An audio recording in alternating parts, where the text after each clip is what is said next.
Hello, I hope you had a good start of the week. Welcome to the English News Bulletin here on Rwanda Television. We will begin with the headlines.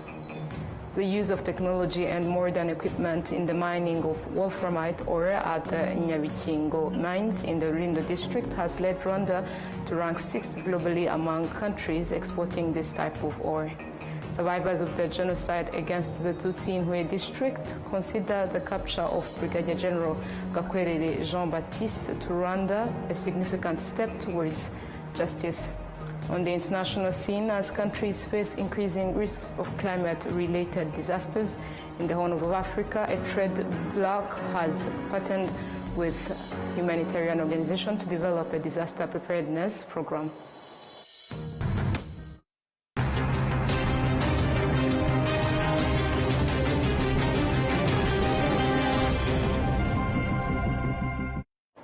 My name is Olive Neten. It's always a pleasure to have you on board. Now let's kick off the edition. The use of technology and modern equipment in the mining of wolframite ore at the Nyakabingo mines in the Rwanda district has led Rwanda to rank 6th globally among the countries exporting this type of ore, which is mainly used for producing metal-based materials. And Nora Gladys kicks us off tonight. In 1930, precious stones of the wolfram type were discovered in the Shirungi Highlands. Uwiringiyimana Justin, the general manager of Nyakabingo mine, provides an overview of the history of wolfram mining in this region.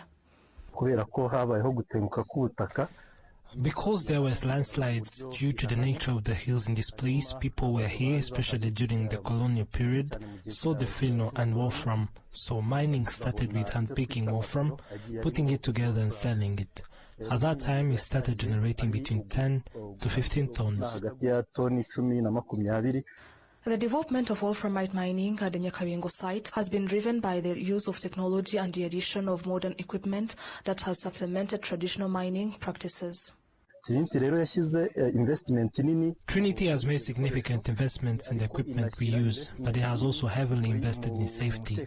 The company has put considerable effort into training people on safety protocols as well as mining practices that align with current trends. All the supervisors are trained, and even now nearby teams are undergoing training. Nyakabingo mine employs over 1,800 workers, where an employee can earn over 7 million Rwandan francs per month, depending on the production achieved. This has helped improve the living standards of the workers. I have been working in this mining sector since 2021, and I can say it has benefited me greatly. My life has improved significantly. After just a year, I got married and now I have a child. I also own my own house and have additional land that generates income. As you know, owning land these days is a valuable asset. In this mining operation, are utilized to extract sand from the caves and transport it to workers, who first wash it with water. After filtration, the valuable materials are sent to the laboratory for quality testing. Once the stones pass the quality test, they are placed in drying machines until they reach the desired dryness, after which they are packed into designated bags. Between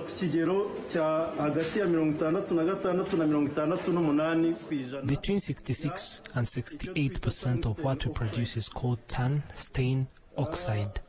On average, we produce about 4 tons per day, with daily production ranging from 3.5 to 5 tons. Over the course of 6 days, this amount fills one full shipping of cargo container, which can transport approximately 24 tons for export. Unless there are logistical challenges, we consistently fill a full cargo container for export every week. To date, these stones have the potential for export to the international market. We also use tags that allow you to scan with a phone and trace the origin of the stones, from the specific location down to every tunnel where they were extracted.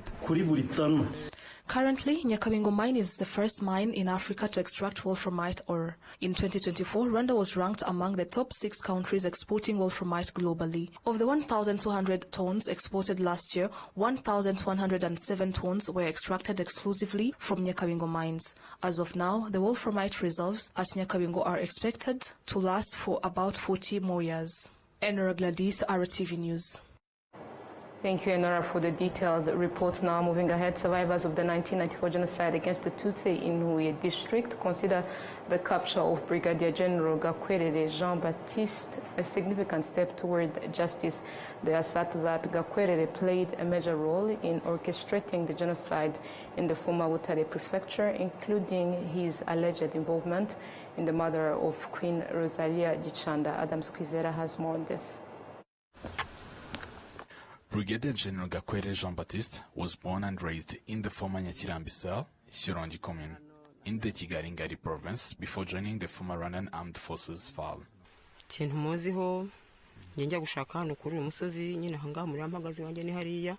I knew him when he was a student. After completing his secondary education, he went on to study at a military school. I last saw him in 1992, and since then, I have never seen Gakwerere again. In the former Butare prefecture, Gakwerere was known as one of the officials of the Junior Officers Training School, ESO Butare, where he was stationed when the genocide against Tutsi began. According to the Taudat Siwoinore, the president of Ibuka in Huye district, Gakwerere was one of the key mobilizers of the Interahamwe youth in the former Ngoma commune.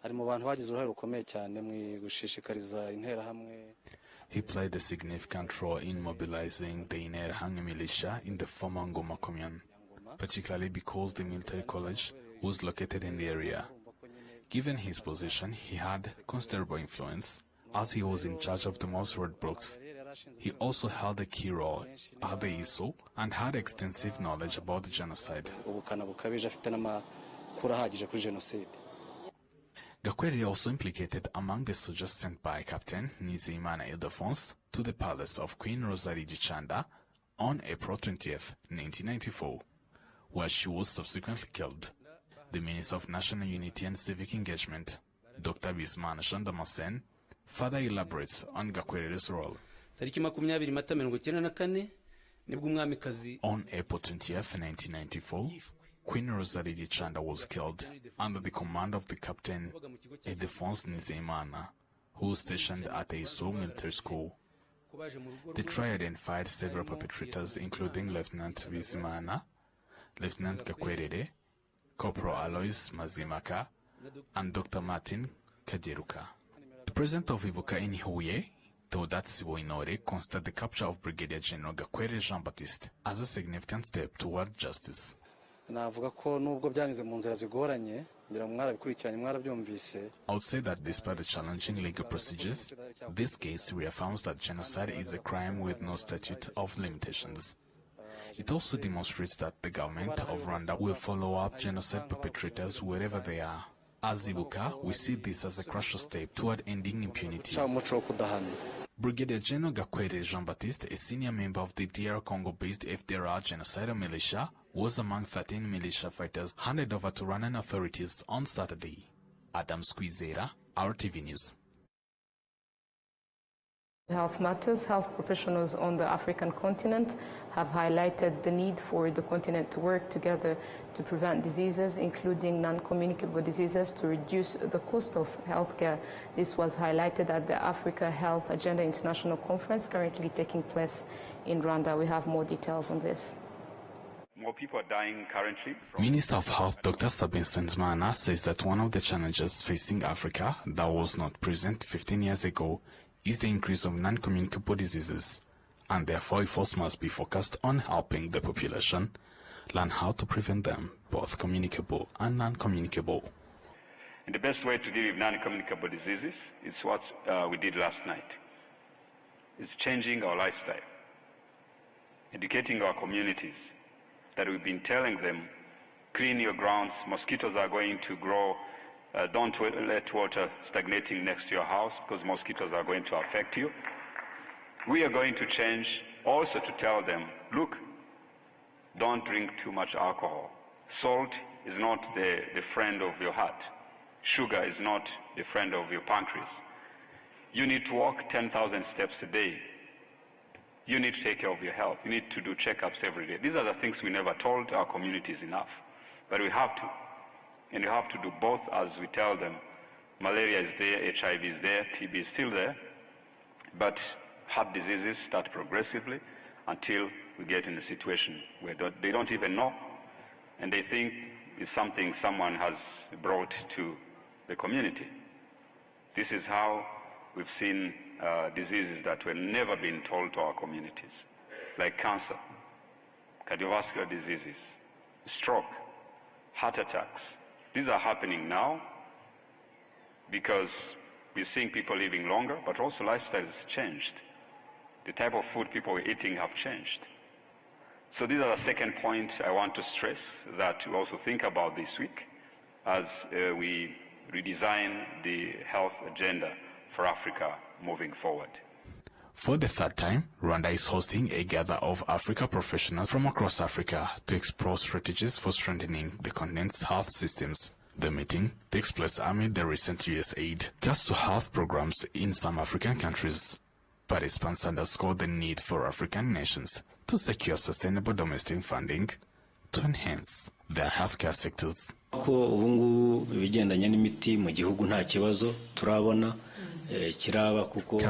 accessing medication in the country is not an issue, according to the National Drug Distribution Program. As a country, we do not face a shortage in this area. What we need now is to prepare and collaborate on how we can establish solid guidelines for improving access to information. Additionally, the private sector should work more closely with their centers, as we have seen now how initiatives like Agachiro have significantly supported the country. Similarly, we must focus on homegrown solutions as Rwandans, which requires a civil society to seek strength within ourselves and engage in effective advocacy. Dr. Reggie Tajden, the Deputy Director General of the Africa Centers for Disease Control and Prevention, Africa CDC, emphasizes that for African countries to achieve the development they aspire to, it is essential for their citizens to enjoy good health. Affordable and equitable access to health care. And how do we ensure this? How do we ensure equitable, affordable access to health care? There's no other way other than through a very strong, resilient primary health care delivery system. A PHC that focuses on people's needs, primary health care that empower the community to take ownership of their health, a PHC that guarantees our security, talking of epidemic and pandemic-ready primary health care. Because as we are all aware, every disease outbreak begins and ends in the community, hence the need for a resilient primary health care. It was emphasized that the continent could leverage technology more effectively to expand access to medical services for a larger population. Now to the agriculture sector, seed multipliers and experts from across Africa and beyond agree that high quality and high yield seeds are essential for achieving the continent's goal of ending hunger by 2063. We have more details on this as well. At a conference in Kigali, experts in seed multiplication are convening to showcase improved seed varieties that have been researched, developed, and distributed to farmers in their respective countries. They are engaged in the large-scale multiplication of avocado, maize, and vegetable seeds in Zambia, India, and Rwanda, aiming to enhance agricultural productivity and food security. AATF is an international non-government organization that supports the transfer of improved crop varieties in Africa, particularly improved maize varieties that are drought tolerant, cowpea that is resistant to Maruca pests, and we also promote maize that is resistant to maize stalk borer and also the fall armyworm. Back home, we are working with over 2,900 farmers, small-scale farmers, whom we give seed loans, and thereafter they produce seed on our behalf. and then we buy from them. We give them premium prices above what everyone else is offering, about 25%. And there is a big opportunity for Africa in terms of, there are a lot of export to the European country from Africa. So we are commercially selling more than 700 varieties across the 37 countries. We are recently entering the international market for Africa continent, and we are searching for the good business partner for Africa. Globally, 25% of the annual agriculture revenue is invested in research into improved seeds. This is to increase yields and pesticides in order to make agriculture more resilient to climate change. In Rwanda, over 5 billion Rwandan francs that the government used to import maize, soybean and wheat seeds is now being given to local seed multipliers who then give it to farmers as a support. Additionally, the Minister of State for Agriculture and Animal Resources, Eric Rwigamba, stated that Rwanda is investing in research on climate-resilient crops through a state-of-the-art laboratory being established at the international level. We need to uplift and reposition our research and involvement in terms of allocating resources, in terms of recognizing the work they do. Challenges come to the climate change requires significant climate finance. New breeding techniques are going to be very important. And we are proud to know that Rwanda National Seed Testing Laboratory is currently undergoing the National Seed Trade Association accreditation alongside the protocols of OECD seed scheme. We are therefore committed to harmonizing seed regulations to facilitate inter-African trade and ensuring that high-quality seeds reach farmers across the continent. In 2021, reports indicated that 65% of Africa's arable land had been degraded, with an estimated $65 billion needed to restore its fertility. Clive Mugaza, Vice President of the African Seed Trade Association, acknowledges the progress made but emphasizes that there is still a long journey ahead. In the past years, we came from an era where we were just focusing on subsistence production, just to feed ourselves. But now the enterprise has now gone more commercially.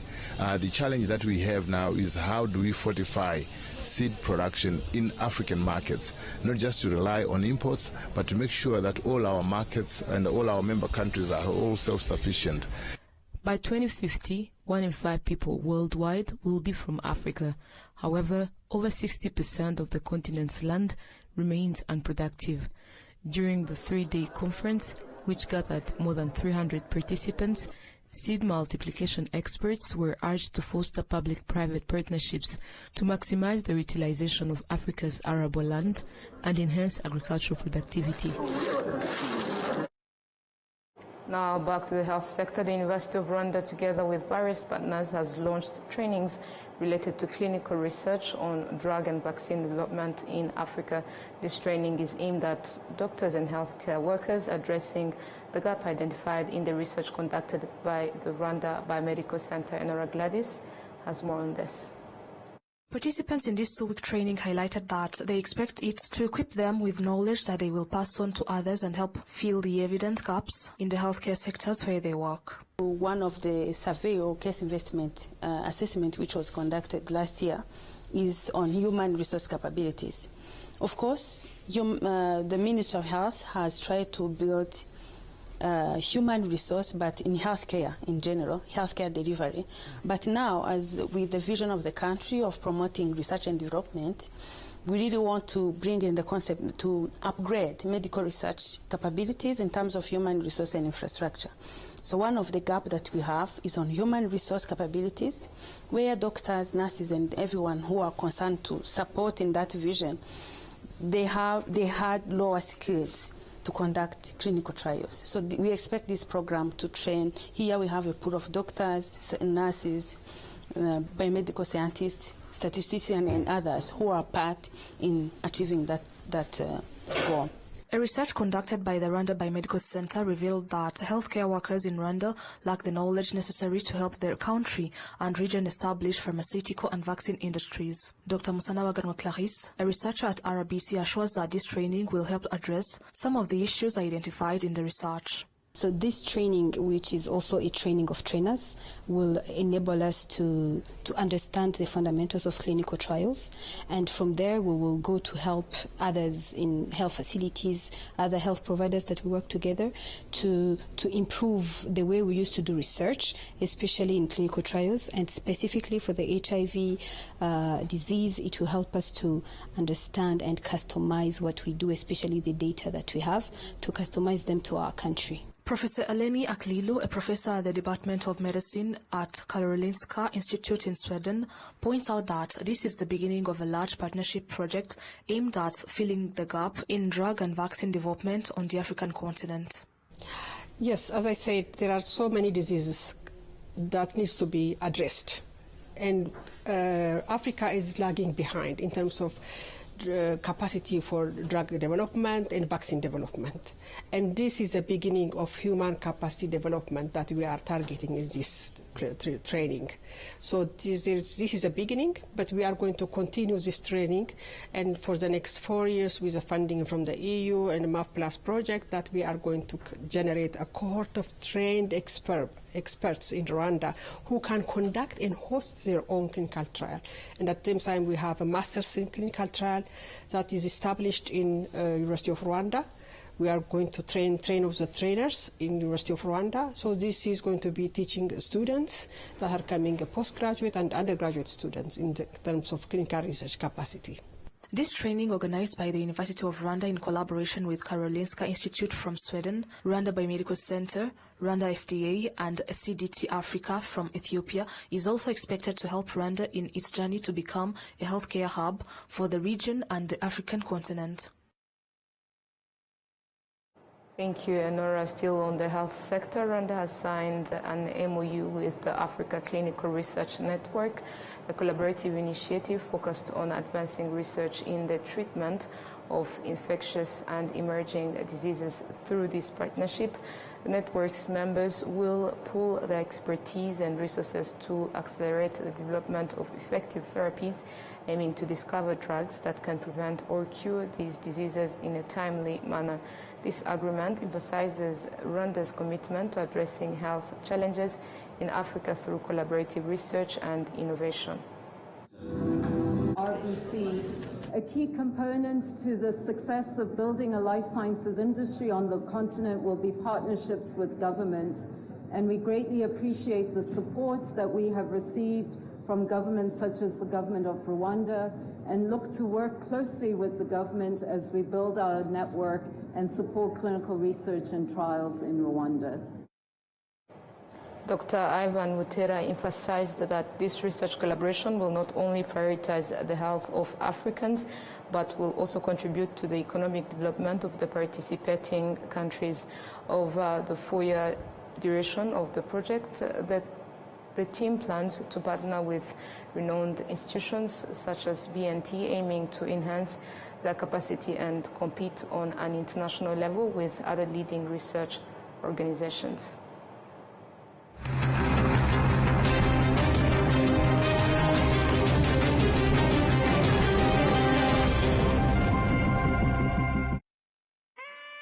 Ngiye icyo mbaza ni kimwe koko hari umuntu ugihagarara ku nyama muri iki gihe koko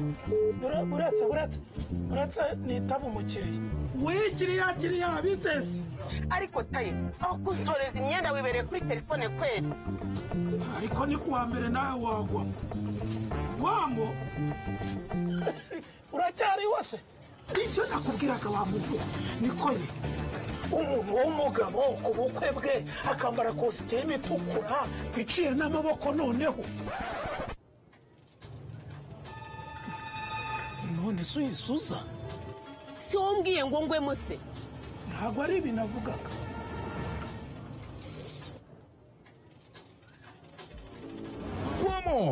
kuwa mbere kanda akanyenyeri 345 akanyenyeri 2 urwego maze nawe ugwemo.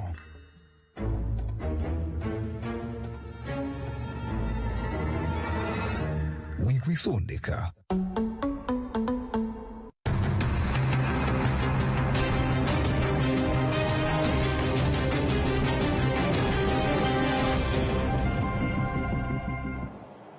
Welcome back now to the international scene. As countries face increasing risks of climate-related disasters in the Horn of Africa, a trade bloc has partnered with a humanitarian organization to develop a disaster preparedness program to enhance early warning systems and strengthen risk management. VOA with more on this.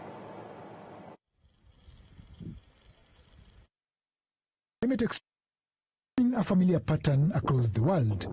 Experts say the effects have been devastating in the Horn of Africa due to a lack of preparedness. An 8-country trade bloc is coming up with solutions.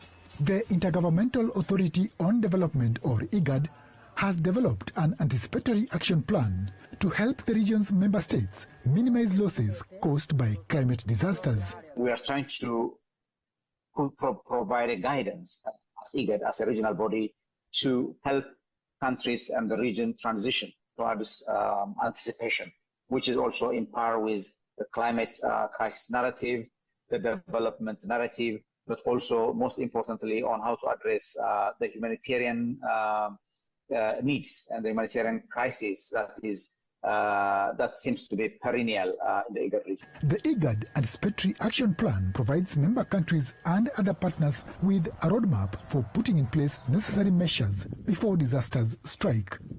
The process begins at the IGAD Climate Prediction and Application Center in Nairobi, Kenya, where staff members monitor disasters, collect data and analyze early disaster indicators. The findings are then communicated to member states through alerts or advisories. Since all major hazards within our region are climate related, so getting early warning in terms of extreme weather and climate issues will form anticipatory action in terms of disasters.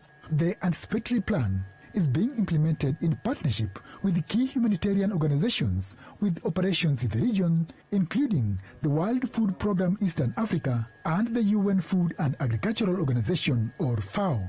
FAO Kenya's Hamisi Williams says climate change has affected Africa's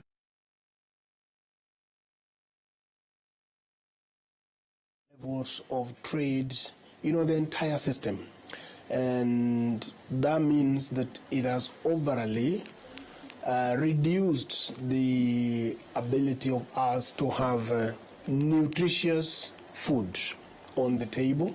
Williams says having an anticipatory action plan can help the region better cope with future disasters. We saw how every time we play catch-up with these disasters. But if we have a defined roadmap like now, and we follow the roadmap, then what we are trying to do now is to say we are going to be ahead of the disaster when it comes. IGAD's Amdihun says implementation of the action plan offers a win-win situation for governments and communities in the region. If the risk, as you anticipate, materializes, that means you have averted a big catastrophe to the communities, to their assets, to their livelihoods, and so on. If it doesn't unfold the way you expected it, you have still invested on communities. The Horn of Africa has seen some of the worst climate-related disasters in recent years, including deadly droughts and subsequent flooding. Experts hope the regional transition from a reactive to a proactive approach to climate extremes will help protect vulnerable communities from their devastating impacts. Juma Majanga, VOA News, Nairobi. And this story brings us to the end of tonight's bulletin. And before we leave, let us take a look at the top stories that made the edition. The use of technology and modern equipment in the mining of wolframite ore at the Nyakavingo mines in the Rindo district has led Rwanda to rank 6th globally among countries exporting this type of ore.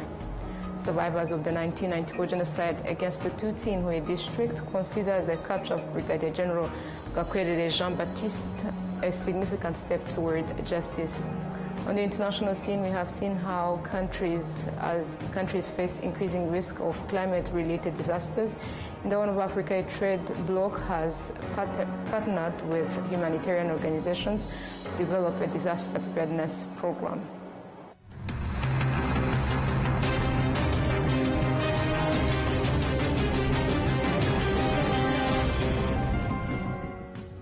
And that marks the end of today's bulletin. Thank you for joining us. On behalf of the entire news team, we wish you a productive week ahead. Goodbye and take care.